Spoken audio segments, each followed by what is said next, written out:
मेरे काबिल एहतराम साथियों,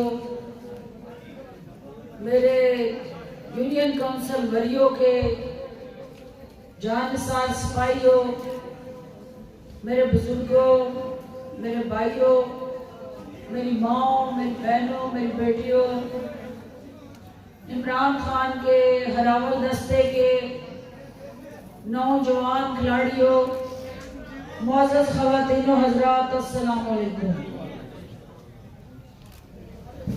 मैं आज रमज़ान मुबारक के बाबरकत महीने में आपकी यूनियन काउंसिल में आज इमरान खान साहब का एक अहम पैगाम लेके आई हूँ। और वो पैगाम क्या है कि सियासत जो है उसका नाम ही इबादत है, और इमरान खान साहब सियासत में इस इबादत को करने के लिए आए। और मेरा और इमरान खान साहब का रिश्ता एक सोशल वर्कर का रिश्ता है। और मैं सियासत में आज से 20 साल पहले जब आई तो मेरा मकसद भी इंसानियत की खिदमत है, और अपने उस मिशन की तकमील के लिए सियासत का प्लेटफॉर्म और अथॉरिटी की जरूरत पड़ी है। क्योंकि पाकिस्तान के अंदर आप जितने भी आला मुकासद रखते हो और इंसानियत के लिए जितने भी नेक जज्बे और तमन्नाएं और ख्वाहिशात रखते हो, जब तक आपके पास मुनासिब प्लेटफॉर्म, तारफ और कोई लेबल नहीं होता, उन मकासद की तकमील में मुश्किलात दरपेश रहती हैं, चैलेंजेस बढ़ जाते हैं, और आपके वो जज्बे, आपकी वो जदोजहद, आपका वो इंसान दोस्ती का रिश्ता मजबूत नहीं होता। लिहाजा इमरान खान साहब एक खिलाड़ी की हैसियत से सियासत में आए तो दुखी इंसानियत की खिदमत के लिए हॉस्पिटल बनाया, और फिर आज 22-23 साल की जदोजहद के बाद परवरदिगार ने उन्हें वजीर आज़म की कुर्सी अता की कि वो अपने मुल्क के लिए और इस दुखी इंसानियत के लिए काम करें, और अवाम के दर्द, एहसास और मुश्किलात के साथ जुड़ा जो रिश्ता है उसकी अक्कासी हमेशा वजीर आज़म साहब ने अपनी पॉलिसीज में की है। तो मेरे साथियों, वजीर आज़म इमरान खान का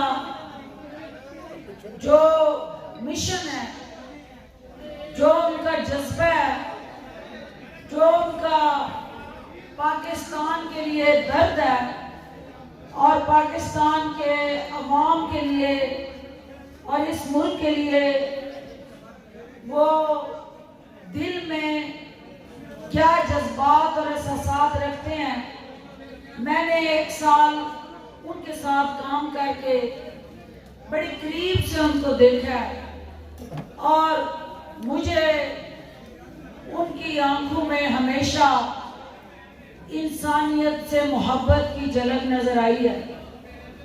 और मुझे ये फख्र है कि 1 साल जो हमने इकट्ठे काम किया, उनकी पॉलिसीज का महवर और मरकज पाकिस्तान और पाकिस्तान के अवाम रहे हैं।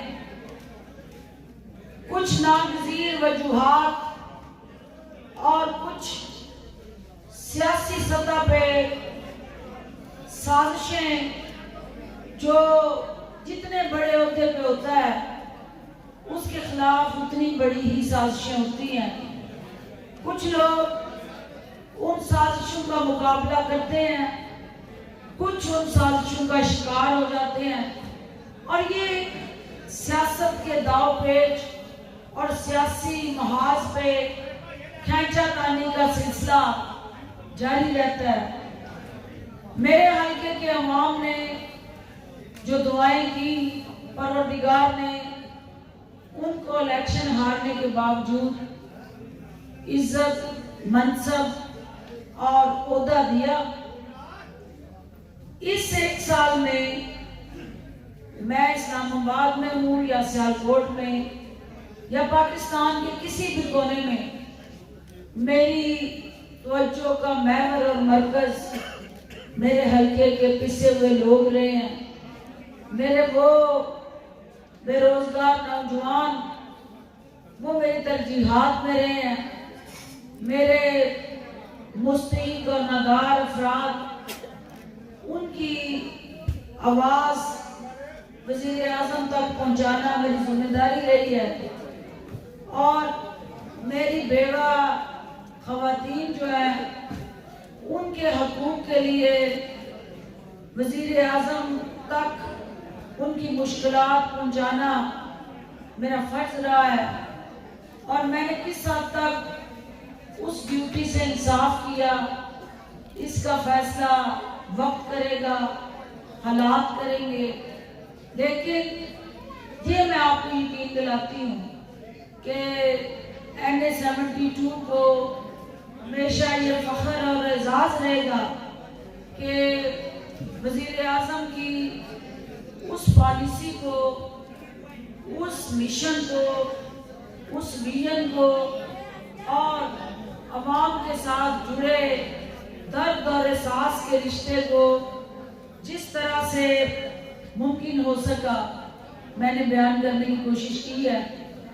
मुझे ये यकीन है कि जो हकीकत होती है, दो चीज़ें ज़िंदगी में कभी नहीं छुपती, एक खुशबू और दूसरी बदबू। खुशबू भी जितना आप मर्जी उसको छुपा लें वो नहीं छुप सकती, और बदबू भी किसी सूरत उसका तौफन फैलने से नहीं रोका जा सकता। मैं अपने परवरदिगार का खुसूसी शुक्रिया अदा करती हूँ कि इस एक साल के अरसे में मैंने कोशिश की कि जो जिम्मेदारी मुझे दी गई मैं उससे इंसाफ करूँ और 18 घंटे काम करके हुकूमत और अवाम की अदालत में सुरखरू हूँ। वज़ीर आज़म पाकिस्तान का एतमाद मुझे हासिल रहा। मैं उनकी शुक्रगुजार हूँ कि उन्होंने मुश्किल तरीन हर मरहले पे मेरे साथ खड़े होकर मुझे तक़वियत दी और पाकिस्तान तहरीक-ए-इंसाफ के अंदर, पाकिस्तान तहरीक-ए-इंसाफ के बाहर अपोजिशन, मीडिया, कैबिनेट और दुनिया भर में जहाँ जहाँ मेरे चाहने वाले थे उन्होंने हमेशा मेरा साथ दिया।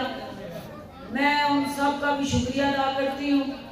लेकिन इन चारों महाजों पे जहाँ मेरे साथी थे, मेरे चाहने वाले थे, मेरे सपोर्टर थे, वहाँ मेरे मुखालफीन भी थे। और ये सियासत है, इसके अंदर मुखालफ और सपोर्ट दोनों ने साथ साथ चलना होता है। कभी आपका मुखालफ जीत जाता है, कभी आपका सपोर्टर जीत जाता है, लेकिन ये उतार चढ़ाव सियासी अमल का हिस्सा है। असल इशू ये है कि आप सियासत के मैदान में रहें, सियासत की ग्राउंड में रहें और अवाम में रहें। बाकी इस्तेहकाक कैप्टन का होता है कि वो अपने खिलाड़ियों में से किसको ग्राउंड में अंदर लेके जाता है और इसको किसको ग्राउंड से बाहर बिठा के अगले मैच के लिए तैयारी करवाता है। मैं ये समझती हूँ कि मेरे हल्के को फॉर द टाइम भी ग्राउंड से बाहर बैठा के शायद किसी और मैच की तैयारी के लिए वक्त दिया गया। मैं इस लिहाज से भी खुशकिस्मत हूँ कि मेरी इस मुश्किल तरीन असाइनमेंट में मेरे हल्के के लोगों ने मुश्किल हालात का सामना करते हुए मेरे साथ वक़्त वाबस्ता रखी। और मैं ये मुतमईन हूँ कि शायद मेरे लोगों को जो नज़रअंदाज हो रहे थे, जो जिस तरह से उन तक उनका हक पहुंचना चाहिए था, उसके रास्ते में कोई रुकावटें थी, तो परवरदिगार ने मेरी जिम्मेदारी को बदला है। मेरी सोच का तयन और तवज्जो मेरे हल्के के मुस्तहकीन तक फोकस करना चाहता था। और मेरे हल्के के वो लोग जो मेरी तरफ देख रहे थे, लेकिन मेरे पास उनकी तरफ देखने का वक्त नहीं था।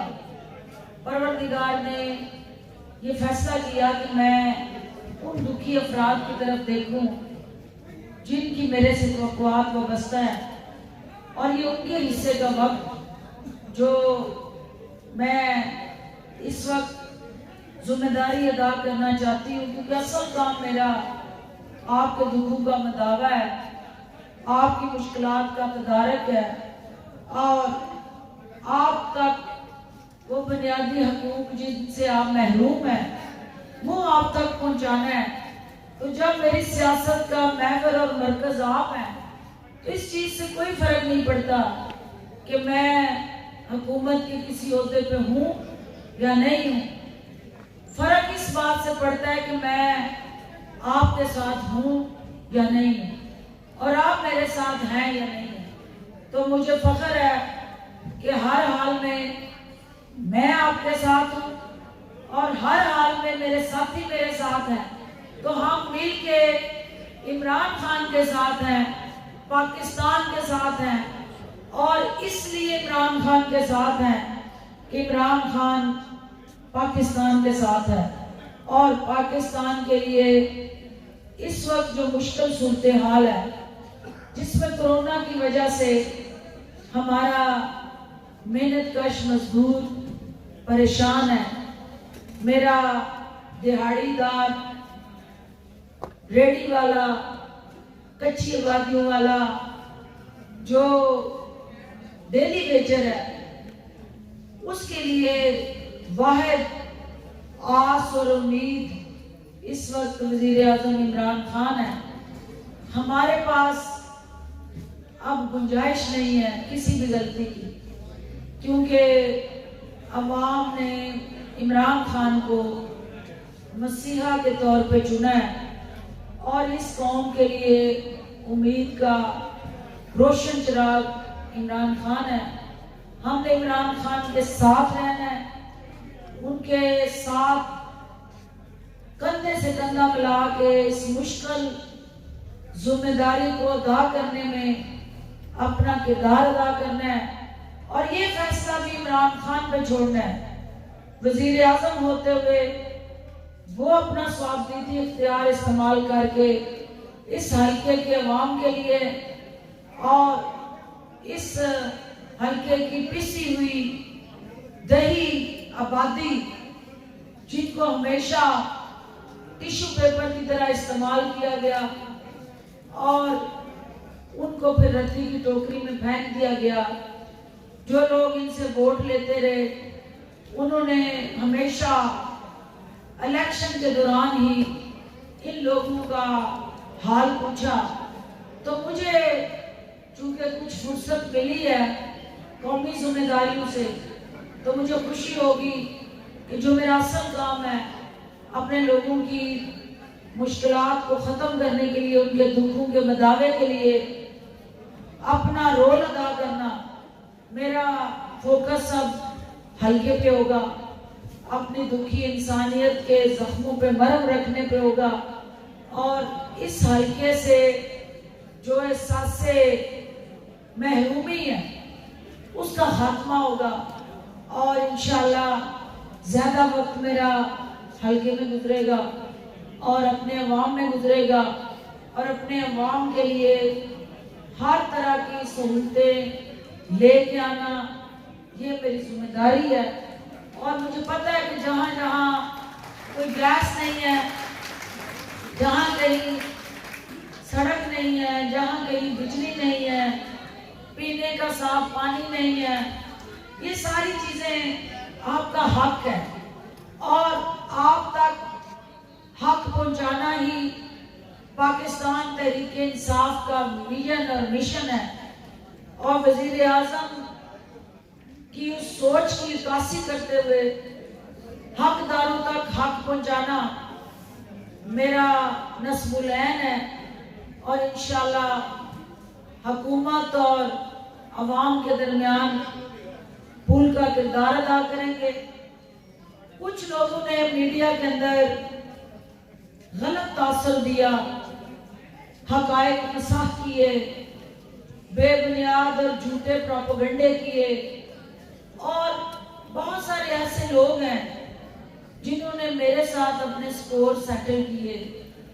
उन नादान दोस्तों को शायद ये समझ नहीं आई कि वो डॉक्टर फिरदौस पे तनकीद नहीं कर रहे, वो डॉक्टर फिरदौस के खिलाफ जहर नहीं उगल रहे, वो वजीर आजम की तर्जमान के खिलाफ अपना बुग़्ज़ और अनाद मीडिया की स्क्रीन के जरिए अवाम को गुमराह करने के लिए उस स्क्रीन को इस्तेमाल कर रहे हैं।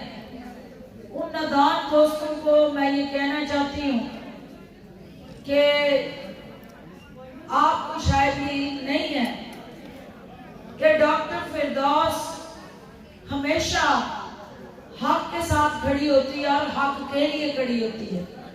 और उस हक के रास्ते में कोई भी ताकतवर जब आके खड़ा होता है तो वो उस ताकतवर को सबसे पहले चैलेंज करती है।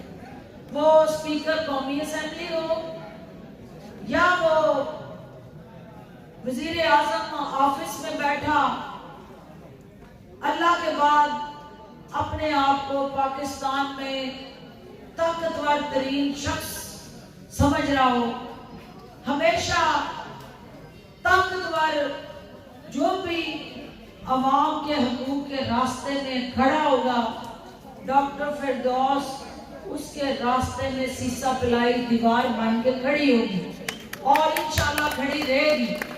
और कुछ लोग मीडिया की स्क्रीन के जरिए ये तासर देने में कोशिश रहे कि डॉक्टर फिरदौस ने कोई माली बेज़ाब्तियां की हैं, डॉक्टर फिरदौस ने कोई भर्तियां की हैं। अकल के अंधों के लिए ये इतना ही काफी है कि नौकरी जो है वो सदका जारी है। किसी के घर का चूल्हा रोशन करना इससे बड़ी किसी की खिदमत नहीं हो सकती। और डॉक्टर फिरदौस को ये दुख रहेगा, ये तकलीफ रहेगी कि जिस तरह गरीबों के घरों में चूल्हे जलने चाहिए थे उस तरह से वो नहीं कर सकी। लेकिन जब भी मौका मिला, अगर किसी को नौकरी देना जुर्म है तो डॉक्टर ये जुर्म बार बार करती रहेगी। हाँ, उसकी कोई सजा नहीं है, क्योंकि ये मेरे लोगों का हक है, मेरे उन नौजवानों का हक है जो पढ़े लिखे हैं और हाथों में डिग्रियां लेके बेरोजगार फौज बन के धक्के खा रहे हैं। डॉक्टर फिरदौस उन नौजवानों की ताकत बन के उनके लिए रोजगार के मौके ढूंढती रहेगी और हर महाज पे कोशिश करती रहेगी। जब जब मुझे मौका मिलेगा मैं अपने नौजवानों को रोजगार देती रहूंगी। उसके लिए जिस कटहरे में भी मुझे जाके खड़ा होना पड़े, सीना तान के फख्र से खड़े होके हर तरह के इल्जामात का मुकाबला करूंगी और उनके सामने सुधरूंगी इंशाल्लाह। क्योंकि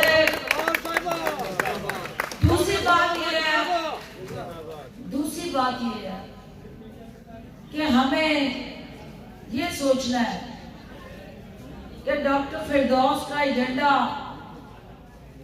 अपनी जात है या अपनी काज है।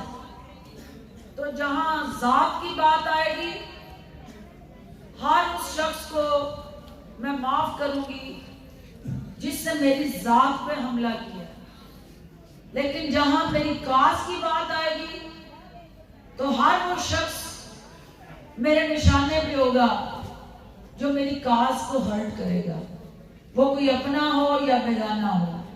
तो मैं अपने साथियों को ये कहना चाहती हूँ कि आपने बेबुनियाद और जहरीले प्रोपेगेंडे में नहीं आना, ना आपने घबराना है, ना आपने परेशान होना है। आपको अल्लाह की जात पे तवक्कुल और यकीन रखना है कि अल्लाह जो है वो निजतों को जानता है, और जो हक वाले होते हैं उनके इम्तिहान ज्यादा होते हैं, उनकी मुश्किलात ज्यादा होती हैं। लेकिन हमने अपना रास्ता नहीं बदलना, हमने अपनी मंजिल की तरफ चलते रहना है, और इंशाल्लाह परवरदिगार हमें सुरखरू करेगा। और परवरदिगार जो है हमेशा हक वालों के साथ होता है, और हक हमेशा बातिल पे गालिब आता है, और हक की हमेशा फतह होती है।